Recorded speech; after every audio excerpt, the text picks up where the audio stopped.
그동안 안녕하셨습니까? 오늘 명초이어 공부는요, 교재 171페이지가 되겠습니다. 살펴볼 내용은 한 물건도 없는 것이 부처를 보는 것이다 라고 하는 내용이 되겠습니다. 한 물건도 없는 것이 부처를 보는 것이다. 참 대승의 가르침의 극치를 설하는 내용이라고 할 수 있는데요. 이 역시 고구정령 부처님께서 말씀하신 구경무아, 마침내 실체는 없다.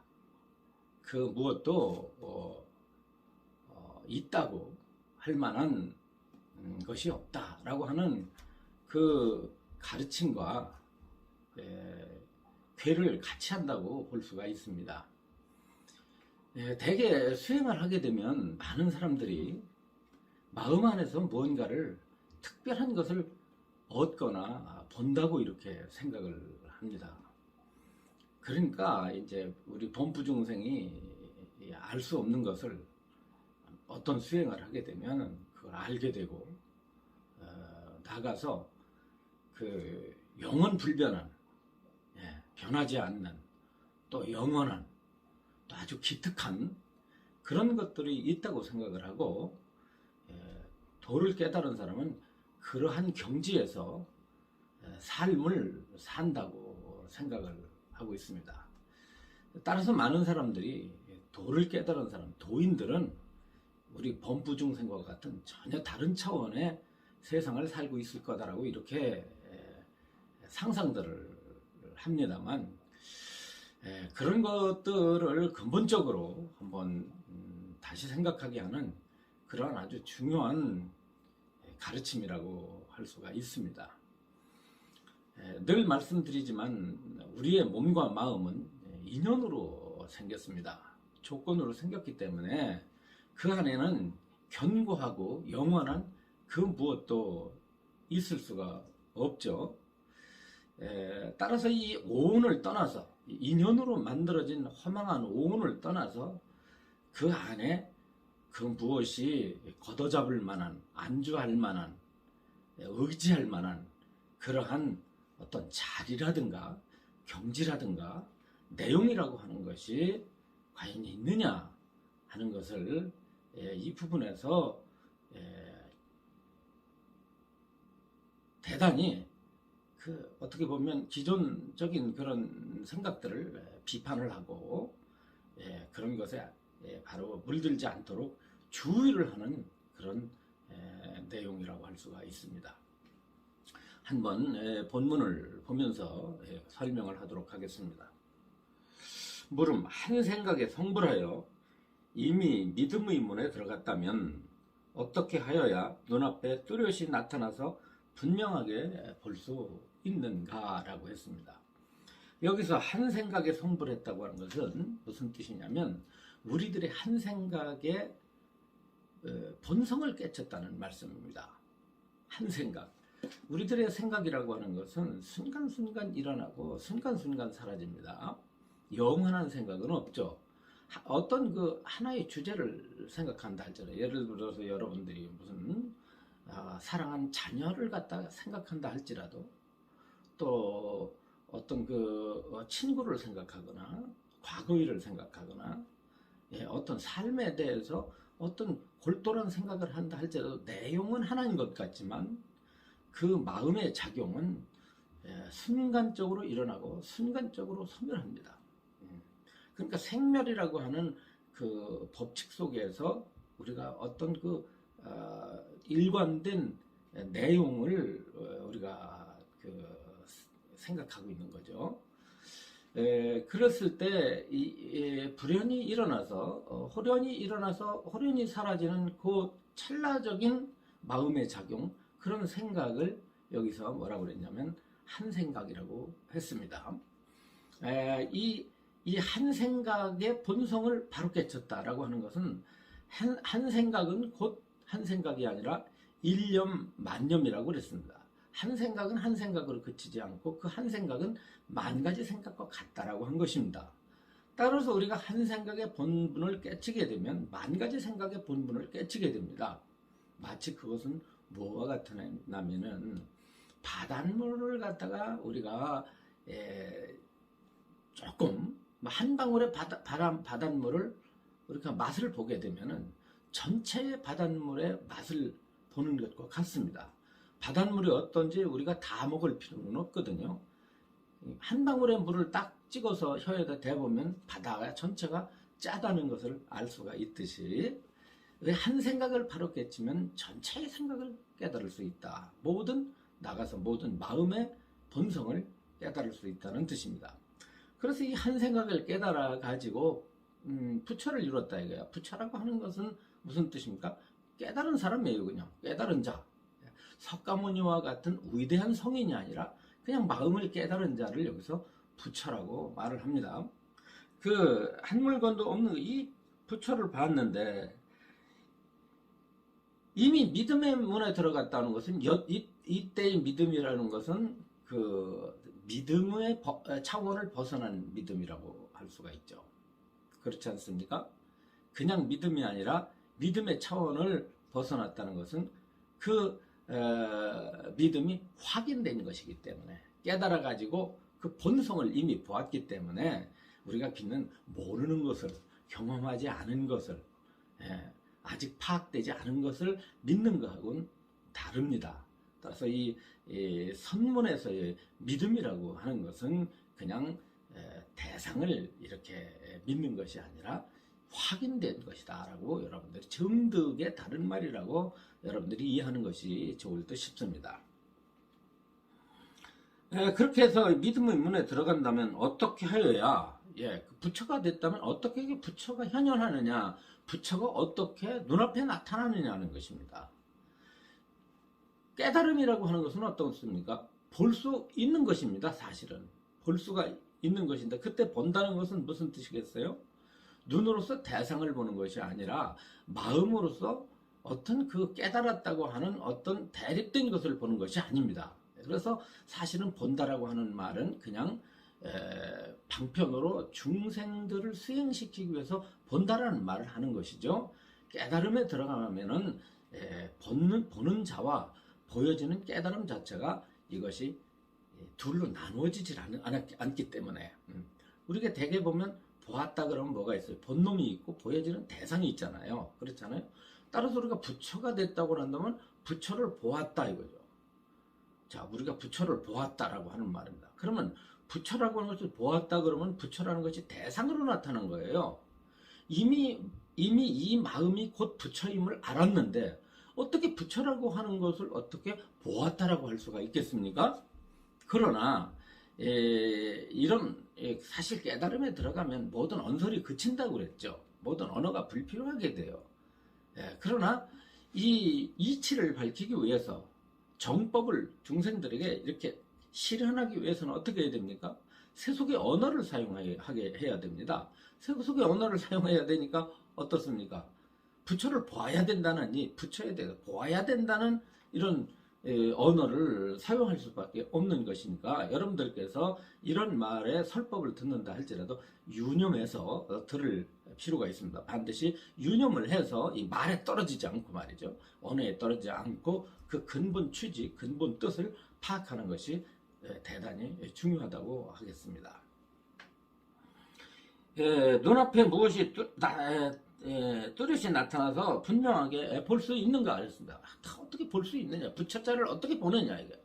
수연원에서 성불을 했는데 성불 했으면 부처를 보게 되잖아요. 열애를 본다. 금강경으로 말하면 즉견열애 그랬잖아요. 즉견열애. 즉시 열애를 본다. 부처를 본다고 하는데 어떻게 하면 볼 수 있느냐라고 이렇게 질문을 했습니다. 그러자 답을 한다면 그러면 눈앞에 한 물건도 없는 것이 진실로 부처를 보는 것이다. 볼 바가 없는 것이 부처를 보는 것이다. 여기에서는 보는 자와 보여지는 대상이 참으로 없는 것에 들어가는 것을 말합니다. 늘 말씀드리잖아요. 보는 놈이 없어져야 됩니다. 보는 놈이 없어지면 보여지는 대상이 없어져요. 이게 무슨 말씀이죠? 보는 놈이 없어지고 보여지는 대상이 없어졌다고 하는 것은 이것은 곧 주관과 객관이 나누어지지 않았다는 뜻입니다. 이 세계에는 이 자아와 세계, 마음과 이 법이라고 하는 존재는 대상이 상대가 아니라는 거예요. 여러분들 흔히 이런 말 하지 않습니까? 나와 남 이런 말 하잖아요. 나라는 게 뭡니까? 보는 놈이에요. 남이라는 게 무엇입니까? 보여지는 대상이죠. 그렇지 않습니까? 예, 저에게 있어서 여러분들은 남이에요. 여러분들에게 있어서 저는 남이 됩니다. 그러니까 나와 남이라고 하는 것이 이렇게 늘 우리는 갈라져 가지고 대상으로 이렇게 나눠져 있어요. 이걸 대대라고 합니다. 대대. 상대다 이거 상대. 이렇게 나눠진 거예요. 오른손과 왼손이 이렇게 나눠지듯 이렇게 마주하듯이 이렇게 대를 이루고 있죠. 대를 이루고 있는데 이 대가 전부 무엇이 만들었냐면 본래 이와 같은 나와 남이 있는 것이 아니라 나와 남이라고 하는 분별에 의해서 나와 남이 생긴 것입니다. 예. 그러니까 나다 남이다라고 하는 것은 이 분별 망상의 소산이요. 분별 망상이 깨끗이 사라진 부처의 경지에서는 어떻겠습니까? 이게 없습니다. 예. 그래서 이것을 갖다가 오로지 각 하나밖에 없다. 오로지 각 일불 하나의 부처짜리 일각이라 일각 일불 일불밖에는 존재하지 않는다. 이것이 곧 화엄경에서 말하는 일심 진여 법계입니다. 하나의 마음의 진실한 깨달음만이 존재한다 라고 하는 것이죠. 우리는 얼마나 많은 대립을 짓고 삽니까? 나와 남을 갈라놓고 집착을 해가지고 나는 사랑하고 남은 미워하고 헐뜯고 예, 남이 하는 모습에 대해서는 갖가지로 시비를 하면서 자기 자신은 정작 바라보지 못하잖아요. 그렇지 않습니까? 이것은 전부 이것이 중생제의 망상 노름이지 이 부처의 법계에 들어간다면 나와 남이 깨끗이 끊어지면서 예, 그 허물을 보는 자도 없고 허물 대상도 없어요. 사실은. 허물을 보는 놈이 없다고 한다면 세상에 허물도 존재하지 않는 것입니다. 그래서 이 세상에 기륭화복과 선하고 악함과 잘나고 못남이 전부 이게 그 본성이 허망한 것이요 공한 것이다라고 하는 것을 부처님께서 아주 그 도구정령 설하셨죠. 여기에 바탕을 둬서 지금의 설법도 진행이 되고 있습니다. 즉 한 물건도 눈앞에 한 물건도 없는 것이 진실로 부처를 보는 것이다. 그러니까 부처라고 하는 것이 이렇게 딱 나타나는 게 아니다 이 말이에요. 그럼 뭐냐? 대립이 그쳤을 뿐이다 이 말이죠.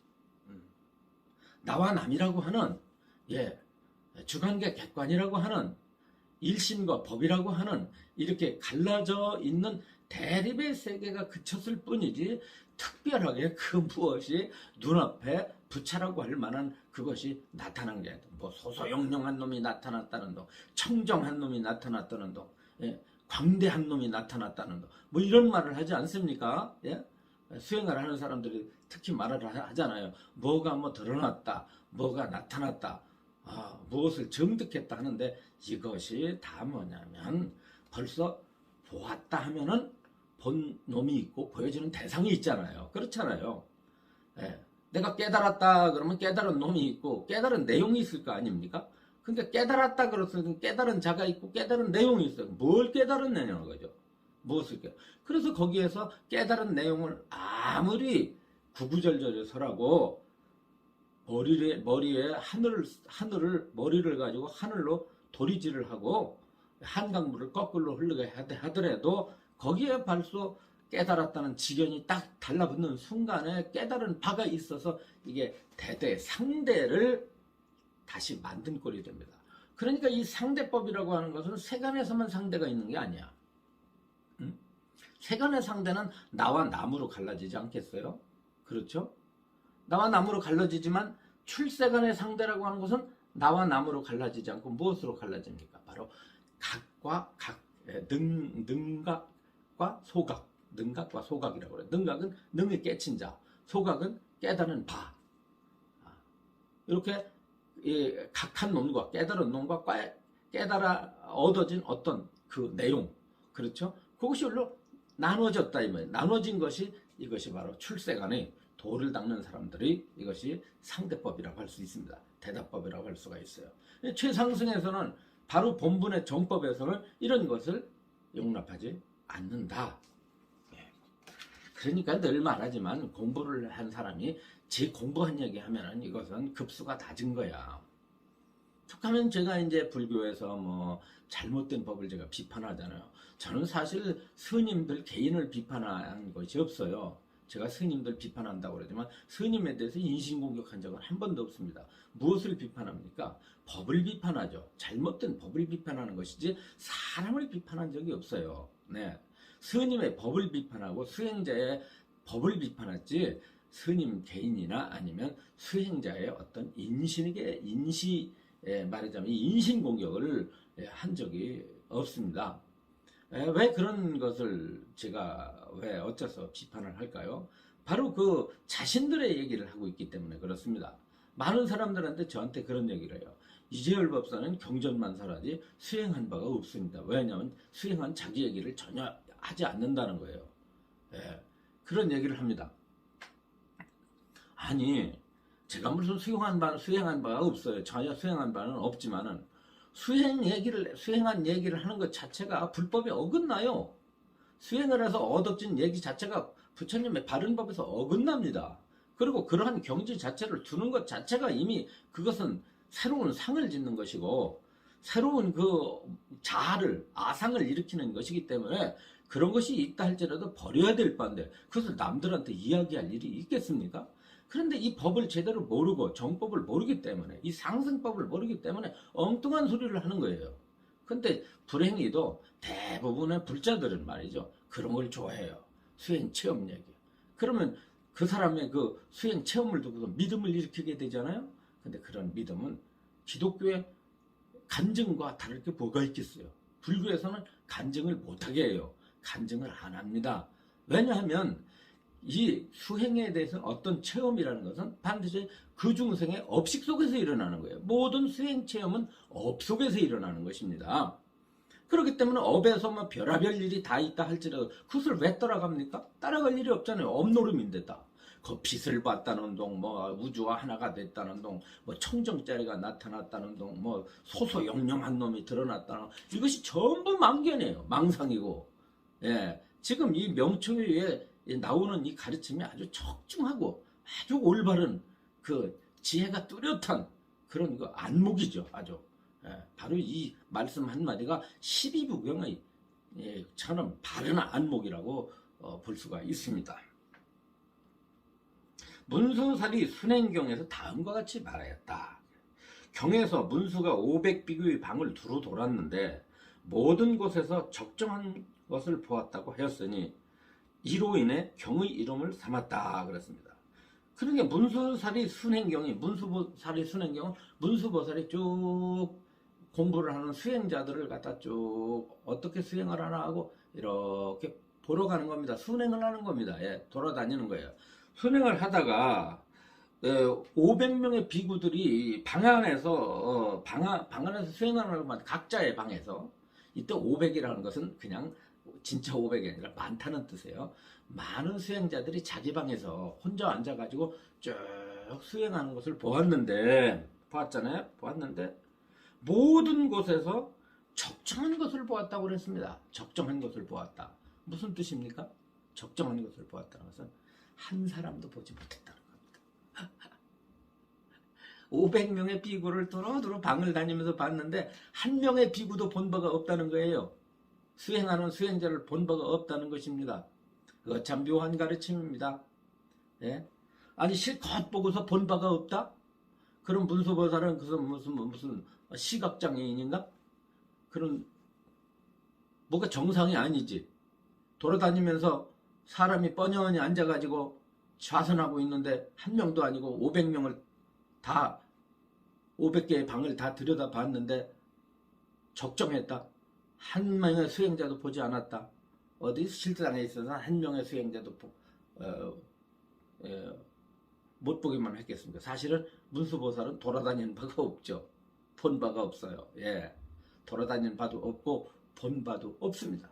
자, 우린 여기서 생각해. 우리는 항상 본다는 데 사로잡혀 있었어요. 자신이 어떤 행한 바를, 혹은 자신이 안 바를, 자기가 경험한 바를, 자신이 체득한 바를 늘 우리는 경험하면서 살지 않습니까? 눈으로 사물을 대하고 귀로 소리를 듣고 코로 냄새를 맡고, 그래서 우리는 늘 본 게, 하루 종일 본 것이 얼마나 많아요. 본 것도 많고 들은 것도 많고 생각한 것도 많고 당한 것도 많고 많지 않습니까? 그런데 이게 하나도 없는 것이다. 보았다고 하나 한 물건도 본 적이 없어.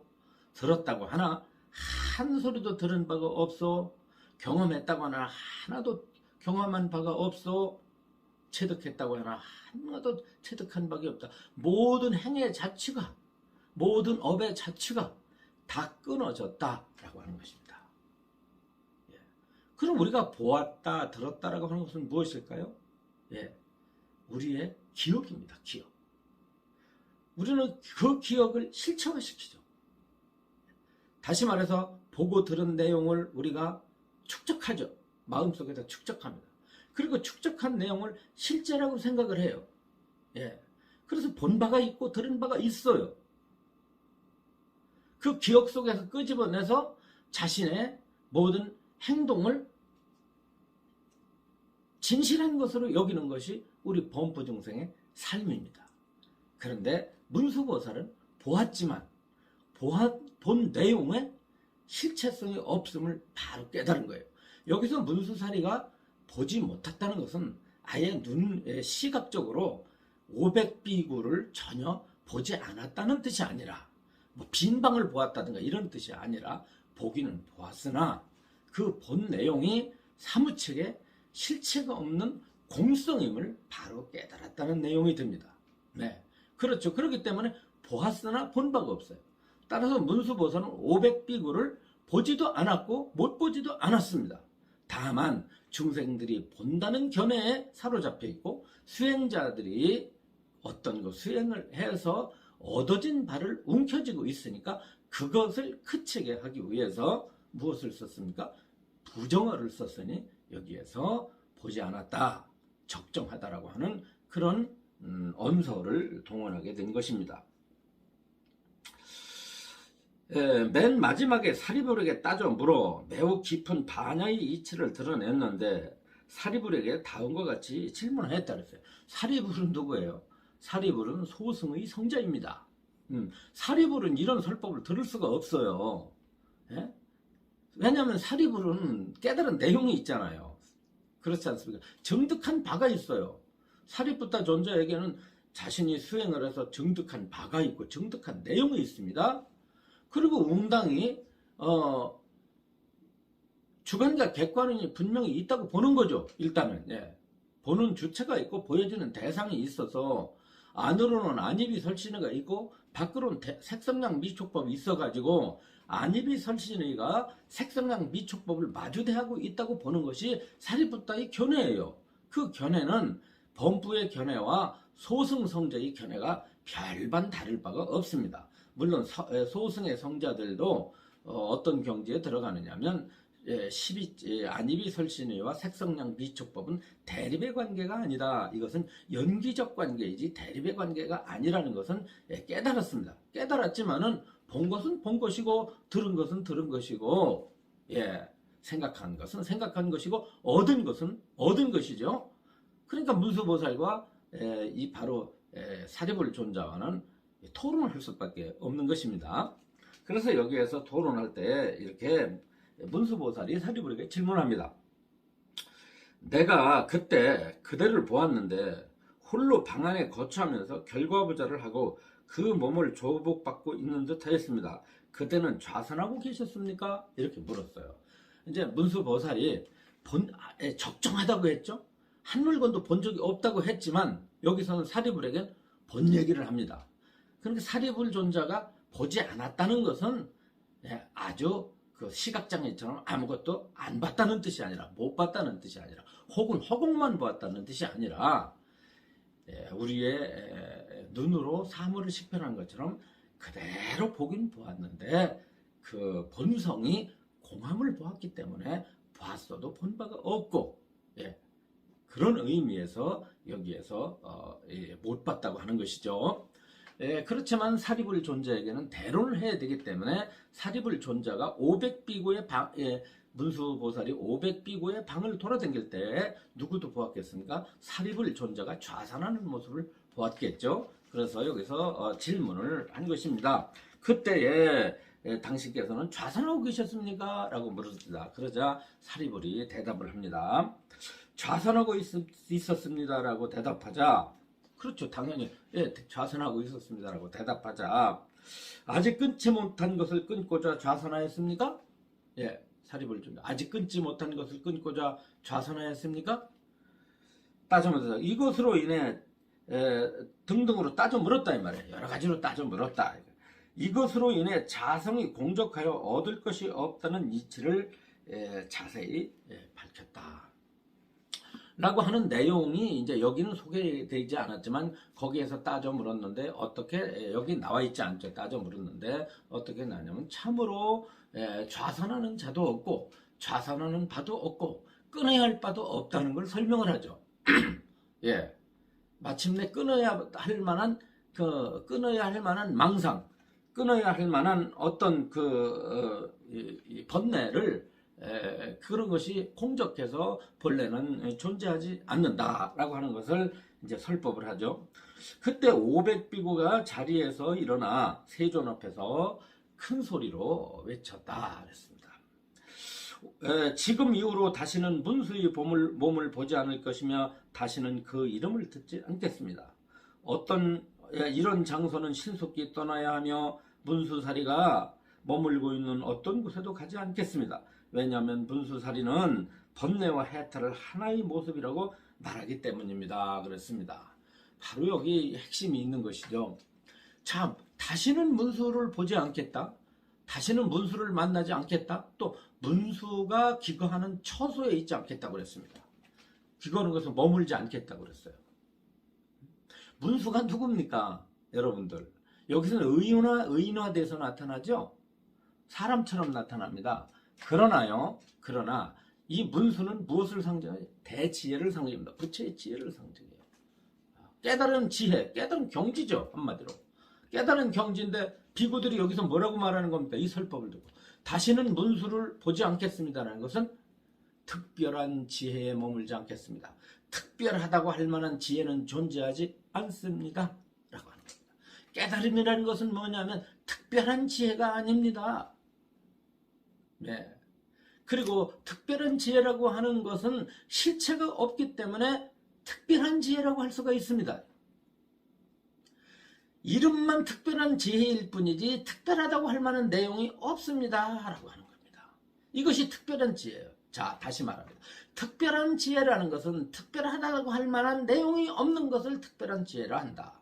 그러니까 우리가 수행을 해서 뭐가 특별하게 나타나는 심리 상태. 많은 사람들은 깨달은 사람은 특별한 심리 상태를 가지고 있어서 그것이 24시간 일관되게 변하지 않고 그것이 존재하며 그 안에서 아마 삶을 영위하나 보다. 특별한 어떤 밝고 청정하고 자유롭고 여여하고 부동한 어떤 경지에서 저 양반은 밥도 먹고 말도 하고 잠도 자나 보다. 대자유인은 그런 경지 속에서 사나 보다. 이런 망견을 짓는 수가 있다. 그런데 여기에서는 뭐라고 부정을 합니까? 문수를 만나지 않겠다는 것은 그런 실체화된 지혜에 머물지 않겠다. 또 그런 실체화된 지혜가 나타났다고 한다면 나는 그 처소를 바로 버리고 떠날 것이다. 왜냐? 그 실체화된 지혜가 있다고 한다면 그건 새로운 쌍냐, 새로운 상이 된다 이 말이죠. 수행자가 극복해야 될 새로운 상이 되기 때문에 이것은 진실한 부처의 경지라고 볼 수가 없다라고 하는 의미가 됩니다. 왜냐하면 번뇌와 해탈이 하나의 모습이다 라고 하는 거야. 번뇌와 해탈이 하나의 모습이다는 거. 번뇌가 곧 실체 없음을 보는 것이 해탈의 모습이야. 번뇌를 제거해 놓고서 해탈로 들어가는 게 아닙니다. 자, 우리는 어떻습니까? 이 세상에 살려면 번뇌를 안 일으키면 못 살아요. 여러분들이 목적지를 가기 위해서 버스를 타려면 버스가 몇 번인지 알아야 됩니다. 오르고 내리려면 신경 써야 돼요. 내릴 때 어떻게 해야 됩니까? 카드 디물어서 결제를 해야 돼요. 은행에 가야 돼요. 길을 건너면 신호등을 봐야 돼요. 그렇잖아요. 밖에 나가려면 요즘에 어떻게 됩니까? 밖에 나가려면 마스크 준비해야 돼요. 이런 것이 전부 뭐죠? 번뇌예요. 청소기 어디 갔나? 가스불이 왜 안 들어오나? TV가 몇 번을 볼까? 이런 게 전부 번뇌지. 예? 그러면 그런 거 다 빼놓고 해탈이라고 하면 다 사라진 속에서 사람이 어떻게 살아요? 어떻게 삽니까? 이 세상에 살려면 번뇌 아니 그리고 못 살아. 달마대사는 옛날에 소림사에서 소림굴에서 면벽 구도를 했지만 면벽 9년 수도를 했지만 여러분들 달마대사입니까? 달마대사는 산속 얘기야. 달마대사 얘기는 산속 얘기지 산속 밖의 얘기 아니에요. 여러분들은 산속에서 사는 분이 아니에요. 그러니까 여러분들은 달마대사의 가르침을 100% 수용해서는 살 수가 없어요. 육조 해능선사의 가르침이 아무리 좋아도 여러분들이 육조 해능선사처럼 못 살아요. 그분은 그분의 삶이야. 우리는 우리의 삶이 따로 있다라고 하는 얘기예요. 거기를 따라가면 안 됩니다. 그러니까 번뇌를 우리가 수용하되 번뇌의 공성을 깨달아야 된다. 번뇌의 공성을 알아야 된다. 번뇌가 실체 없으면 알아야 된다. 이것이 곧 대승의 요체다라고 하는 것입니다. 사리부리 문수보살이가 의심을 풀어달라고 하자 문수보살이 말하였다. 진실로 얻을 만한 문수가 없기 때문입니다. 만약 진실로 얻을 만한 문수가 없다면 그들도 볼 수가 없습니다. 등등으로 대답하며 자세히 설법하였다 그랬습니다. 진실로 얻을 만한 문수가 없다는 것, 이때의 문수는 대치혜를 가리킨다고 말했죠. 진실로 얻을 만한 큰 지혜라고 할 만한 것이 없습니다. 그러므로 그런 큰 지혜라고 하는 말에 걸려서는 안 됩니다. 큰 지혜 하지만 큰 지혜가 따로 있는 것이 아니라 번뇌 그대로가 곧 큰 지혜인 것입니다. 그러니 이 번뇌를 제거해 놓고 큰 지혜수를 얻어가지고 거기에 머물려고 하는 견해를 버리십시오. 이렇게 사자구를 토했던 것입니다. 그러자 400비구는 누진과를 얻었고 100비구는 거듭 비방하여 지옥에 빠졌다가 나중에 돌아와 도과를 얻으니 자생것은 경에서 설한 바와 같다. 그러니까 이건 바로 그대로 믿어가니까 그대로 누진과를 얻어서 부처가 됐는데 3분의 1이 되는 다른 비구들은 어떻게 됐어요? 비방을 하자 말도 안 되는 소리다. 소승을 가리키는 겁니다. 말도 안 되는 소리. 문수보살이 저 대구업을 짓는다 이 말이야. 부처의 설법을 하는 게 아니라 마귀의 설법을 한다고 비방을 하다가 지옥으로 떨어졌는데 지옥에서 고생을 하고서 거기서 아이고 내가 문수보살 비방한 것이 내 큰 죄구나 하고서 비방을 해서 고생을 하다가 그 과보를 다 받고 와서 성불을 했다는 얘기입니다. 사람은 고생을 해야 자기가 잘못한 줄을 깨닫게 되죠. 그러므로 봄이 없는 것이 진실로 보는 것이고 들음이 없는 것이 진실로 듣는 것이니 문수를 보지 않고 듣지 않는 것이 문수를 진실로 보고 듣는 것이다. 이와 같은 말을 믿지 않고 비록 비방하여 지옥에 빠졌어도 이 일찍이 이 법문을 들었기 때문에 결국 종자를 훈습하여 도를 얻었는데 하물며 듣고서 믿는 경우가 되겠는가. 여러분들은 이 법문을 들었기 때문에 지옥 안 가. 그리고 큰 죄를 지어가지고 지옥 갔다 할지라도 이 법문을 들어서 금방 빠져나온다는 거예요. 그러니 이 법문이 한 법도 보지 않는다는 법문, 이 법문이 얼마나 위대하고 거룩한 법문인지를 우리가 짐작할 수가 있습니다.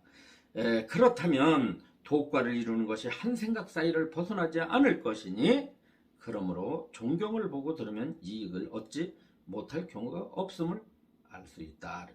그러니까 한 생각을, 도과라는 것은 한 생각을 벗어나 있지 않다.